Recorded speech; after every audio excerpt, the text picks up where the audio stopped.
it's Melissa Koerner from FriendYourBody.com, the place to take charge of your health and transform your life. Today I'm here with a great question about how to deal with feelings of overwhelm when it comes to changing your diet, especially as a family. So this is from Casey, and Casey is a woman who participated in one of our workshops, and she writes, "Hi Melissa, I was wondering if you felt the way that I'm feeling right now after learning just a little bit about processed foods and what to eat and what not to eat. I've literally been tossing and turning at night. I feel overwhelmed and lost.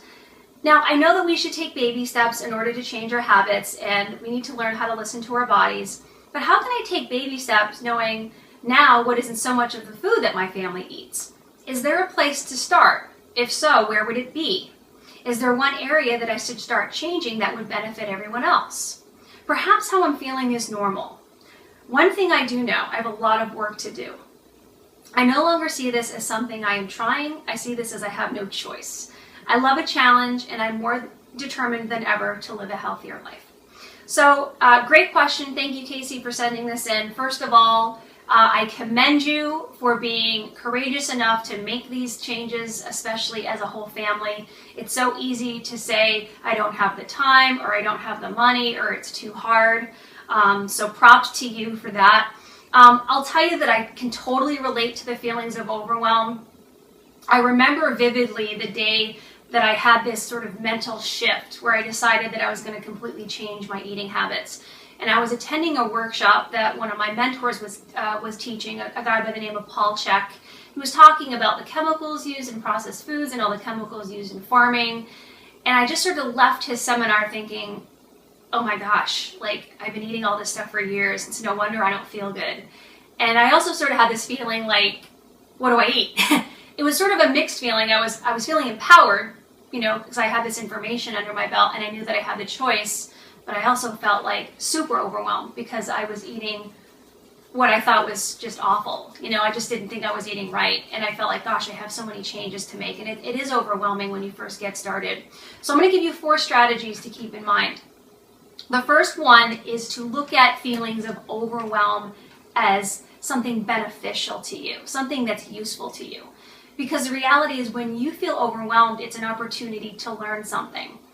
Feelings of overwhelm, from my perspective, are a negative feedback mechanism, just simply telling you that your approach isn't the right approach. You're simply not heading down the right road. So all you need to do is sort of listen to that feeling and use it as a guide to say, I need to head down a different path. I need to try a different approach. So again, the first strategy is to look at feelings of overwhelm as something that's beneficial and useful to you. My second strategy is to set separate goals or action steps for yourself and for your family. The reality is that you may find that you're able to make a little bit more change by yourself than you are to do it as an entire family. So this is one of the things I encourage a lot of my clients to do. I consult with a lot of women who have families.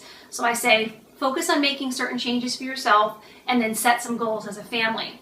And I would encourage you to sit down as a family and talk about these changes and ask them what changes they're open and willing to make.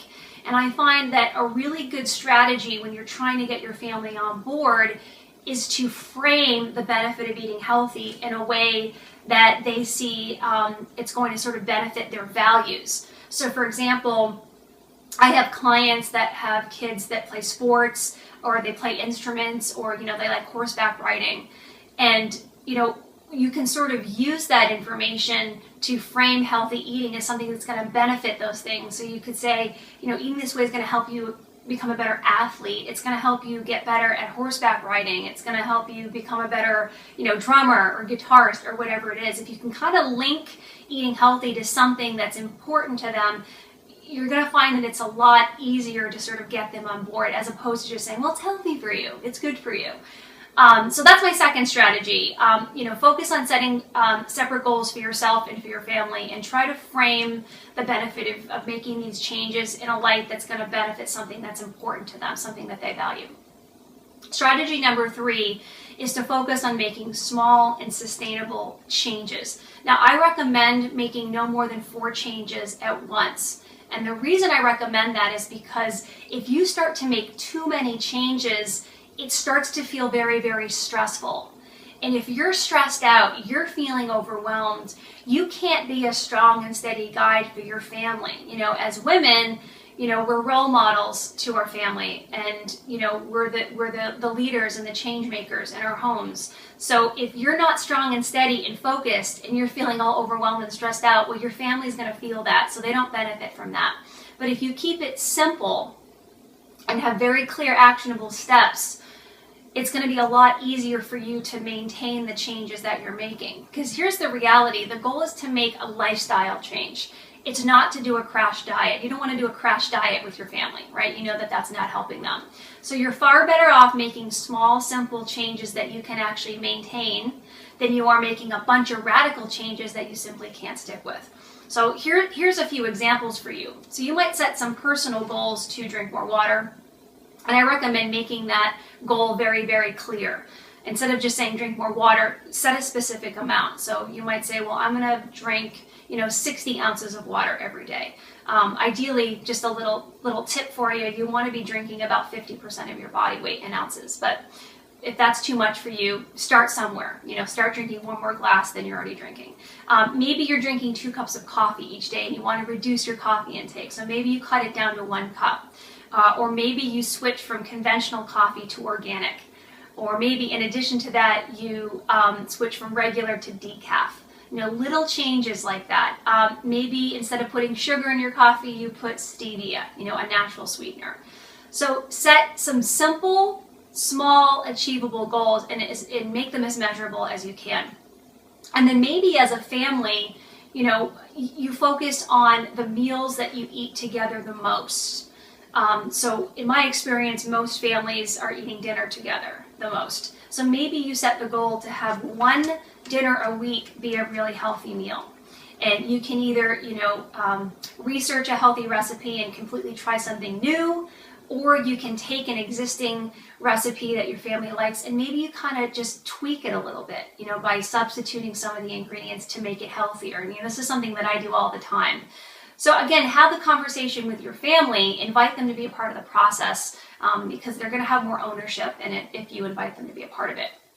Okay, my 4th strategy is to focus on mastering your initial goals before you take on more changes. Now, this is a big mistake that most people make.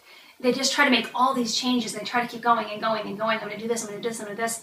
And all of a sudden, they just, as we just said, you get sort of overwhelmed and stressed out, and that doesn't help you.